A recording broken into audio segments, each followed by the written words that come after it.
Channel అయితే mirror టీవీకి అయితే స్వాగతం చెప్పుకొని పశ్చిమ బెంగాల్ ఎలక్షన్స్ గురించి మనమైతే తప్పకుండా మాట్లాడుకోవాలి. ఎందుకంటే అక్కడ ఉన్నటువంటి దీది అరాచకమైనటువంటి పాలనకు ఇయ్యాలనైతే చెలమగీతం పాడేటువంటి సమయమే వచ్చింది అని మనకైతే తెలుస్తున్నది. మరి నిజానికి 15 సంవత్సరాలు పరిపాలించినటువంటి దీది ఎందుకు వెనుకకైంది? మరి అక్కడ ఉన్నటువంటి జనాలు దీది పాలనను ఎందుకు తిరస్కరించిర్రు? మరి ప్రజల మీద ఎన్ని అన్యాయాలు, అక్రమాలు, అనర్థాలు జరిగినా కూడా ఇన్ని రోజులు ఎందుకు మౌనంగా ఉన్నారు? మరి ఇప్పుడు కొత్త ప్రభుత్వం కావాలని చెప్పేసి మూకుముడిగా అక్కడున్నటువంటి జనాలు బీజేపీకి ఎందుకు ఓట్లేసిర్రు అనే విషయాలనైతే మనమైతే తప్పకుండా చూడాలి.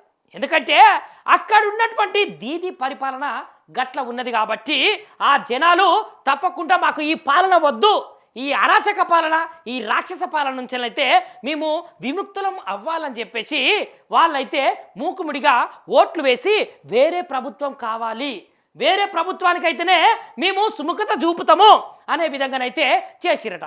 మరి ఒక్కసారి అయితే ఆ ఎలక్షన్స్ ముచ్చటేంది, మరి ఆ సందడేంది అనే విషయాలైతే ఒక్కసారి అయితే మనం తప్పకుండా చూసుకోవాలి. అయితే 2026 వెస్ట్ బెంగాల్ అసెంబ్లీ ఎన్నికలలో అయితే తృణమూల్ కాంగ్రెస్ అంటే టీఎంసీ ప్రభుత్వం అయితే భారీ ఓటమిని సవి చూసిందనే చెప్పాలి. ఇక లెక్కింపు ఫలితాలైతే బీజేపీ భారీ మెజారిటీకి దగ్గరగా ఉన్నాయన్నట్టయితే మనకైతే తెలుస్తున్నది. అక్కడ బీజేపీ గెలిచినా కూడా ఆశ్చర్యపోవాల్సిన అవసరం కూడా లేదు. ఇక మమతా బెనర్జీ నాయకత్వంలో అయితే టీఎంసీ 15 ఏళ్ల పరిపాలనలైతే పేరుకుపోయినటువంటి అరాచకాలే కావచ్చు, అన్యాయాలే కావచ్చు, కుట్రలే కావచ్చు, కరప్షనే కావచ్చు, ప్రజలనైతే చాలా బాధపడేటట్లు, మదన పడేటట్లయితే చేసిందట. ఇక గిరే ఆమె ఓటమికైతే ప్రధానమైనటువంటి కారణాలు అని మనకైతే తెలుస్తున్నది.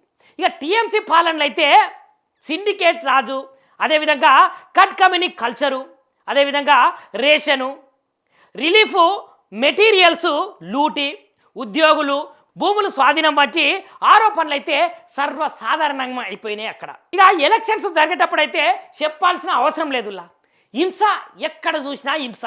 ఇక బూతు క్యాప్చరింగు, ప్రతిపక్ష నాయకులైతే కార్యకర్తల మీద దాడులు చేసుడు, ఇక ఇవన్నీ రోజు రోజుకు ఎక్కువైపోయినాయి. ముర్షిదాబాదు, మాల్డా లాంటి ప్రాంతాలలోనైతే హిందూ సమాజాల మీదనైతే దాడులు, భయాందోళనలు పెంచే విధంగానైతే దాడులు అయితే జరిగినాయి కదా. ఇక లా అండ్ ఆర్డర్ కూడా క్షీణించిపోయింది. మహిళల మీదనైతే మనం చెప్పాల్సిన అవసరం లేదు. చాలా వీడియోలల్లో, అదేవిధంగా టీవీ ఛానళ్ళల్లో కూడా పశ్చిమ బెంగాల్ ఏ విధంగా చేస్తున్నది మహిళల పట్ల అనే విషయాలు కూడా మనమైతే చూసినాము. ఇక ఇవన్నిటి మీదనైతే జనాలందరూ తీవ్ర ఆగ్రహం చెంది అక్కడ ఉన్నటువంటి దీదీని తప్పకుండా గద్దె దించాలే అనే పనిగా పెట్టుకొని ఆమెనైతే గద్దెనైతే దించిర్రు. ఇక అట్లనే అభివృద్ధి అయితే శూన్యము. ఇక యువత ఉద్యోగాల కోసం అయితే వేరే రాష్ట్రాలకు వలస వెళ్ళిపోయేటువంటి పరిస్థితి ఏర్పడిందట అక్కడ. ఇక గీ అసంతృప్తి అయితే జనాలల్లా ఉన్నది కాబట్టి దీదీనైతే దించేసిర్రు. ఇక కమ్యూనిస్టుల నుండి బీజేపీ పార్టీ ఎక్కడన్నా ఏకమైనట్టు, ఎక్కడన్నా కలిసిపోయినట్టు అయితే చూసిర్రా? అసలు అట్లా జరిగిన దాఖలాలు ఎక్కడ లేవు. కాకపోతే పశ్చిమ బెంగాల్లో కమ్యూనిస్టులు సైతం బీజేపీ వైపుకైతే మొగ్గు చూపిర్రు.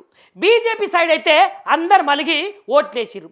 ఒకప్పుడు పశ్చిమ బెంగాల్ అయితే 34 ఏళ్ల పాటు పరిపాలించినటువంటి సిపిఎం పార్టీ, గట్టనే లెఫ్ట్ ఫ్రంట్ కార్యకర్తలు సైతం టీఎంసీ హింస నుంచి అయితే రక్షణ కోసము బీజేపీ వైపుకైతే మొగ్గు చూపించిరట. ఇక గ్రామీణ స్థాయిలో ఉన్నటువంటి సిపిఎం క్యాడర్లు టీఎంసీ దాడులనైతే గుర్తించి మాకు ఇది అన్యాయం చేస్తుందని చెప్పేసి గ్రామాలు వదిలి పారిపోయిన స్థితులు చాలా ఉన్నాయి. కాకపోతే ఇప్పుడు బలమైన ప్రత్యామ్నాయం కలిగినటువంటి బీజేపీ పార్టీని ఆశ్రయించి 2019, 2021 ఎన్నికల నుంచి అయితే ఈ ట్రెండ్ కనిపించింది. ఇక 2026లో కూడా లెఫ్ట్ ఓటర్లు కూడా బీజేపీ వైపుకి అయితే మళ్ళడం అయితే మనమైతే చూసినాం. ఇక టీఎంసీకి భారీ ఎదురు దెబ్బ తాకింది ఇక్కడ నుంచే. ఇక లెఫ్ట్ ఫ్రంట్ సొంతంగా బలహీనపడి బీజేపీని బలమైన ఆపోజిట్ పార్టీగానైతే నిలబెట్టింది. ఇక హిందువుల ఓట్లయితే ముఖ్యంగా ఎస్సీలకు సంబంధించిన ఆ సామాజిక వర్గాలైతే తప్పకుండా బీజేపీ పార్టీకి ఓటేసి గెలిపే లక్ష్యంగానైతే వాళ్ళైతే విజయ పతాకాన్ని ఎగరవేసే విధంగా ఇక్కడ ఓటర్లు అయితే నిర్ణయించుకున్నారు. అదేవిధంగా బీజేపీ పార్టీ గ్రౌండ్ లెవెల్ వ్యూహాలైతే రచించిందిలా మెయిన్గా మనం చెప్పాల్సింది. ఇక బీజేపీ అయితే 2021 ఓటమి నుంచి అయితే మంచి పొలిటికల్ పార్టీగానైతే ఆవిర్భవించింది మళ్ళగా అక్కడ. ఇక అమిత్ షా నాయకత్వంలో అయితే బూత్ లెవెల్ స్ట్రాటజీని బలోపేతం చేసింది. ఇక 91,000 బూతులల్లా 70,000కు పైచిలకు బూత్ కమిటీలు అయితే ఏర్పాటు చేసి పన్నా ప్రముఖ సిస్టమ్ ద్వారానైతే ప్రతి 50 నుంచి 60 ఓటర్లను ఒక్కొక్క కార్యకర్తలు అయితే ఫాలో అప్ చేయాలని అమిత్ షా గారు చెప్పారు. ఇక దాని తర్వాత బూతుకు 10 నుంచి 15 అదనపు ఓట్లు సాధించడము లక్ష్యంగానైతే పెట్టుకున్నారు. ఇక స్థానిక నాయకులనైతే ప్రముఖం చేసి అవుట్ సైడర్ ఇమేజ్ని అయితే తగ్గించి ఇక బెంగాలు సంస్కృతి, దేవతలు, స్థానిక సమస్యలు ఇట్లా ఏవేవైతే ఉన్నాయో ఇక వాటన్నింటి మీదనైతే దృష్టి సారించింది బీజేపీ. ఇక వెల్ఫేర్ స్కీములు ఏవైతే ఉన్నాయో వాటిని విమర్శించకుండా మెరుగుపడాలని చెప్పేసి వాగ్దానాలు కూడా చేసిందట. వాగ్దానాలు, కరప్షను, హింస, ఇన్ఫిల్ట్రేషన్ మీదనైతే క్యాంపెయినింగ్ ఇది బైపోలార్ ఫైట్గానైతే మార్చి లెఫ్ట్ కాంగ్రెస్ ఓట్లనైతే కూడా ఆధిక్యం చేసుకున్నది ఇక్కడ బీజేపీ. చూసిర్రా మరి జనాలు తలుసుకుంటే ఏదైనా అవుతుంది. 15 సంవత్సరాలు పరిపాలించినటువంటి మమతా బెనర్జీనే దించేసిందంటే చూసుకోర్రి అక్కడ ఆమె ఎన్ని అన్యాయాలు చేసింది, ఎన్ని అక్రమాలు చేసింది అనే విషయాలను. అక్కడ ఉన్నటువంటి హిందువులు అదేవిధంగా బడుగు బలహీన వర్గాలకు చెందినటువంటి జనాలు ఎంత క్షోభను అనుభవిస్తే ఇవాళ మమతా బెనర్జీ పోవాలి, బీజేపీ రావాలి అని అక్కడ ఉన్నటువంటి జనాలు అనుకుంటారు చెప్పుర్రి.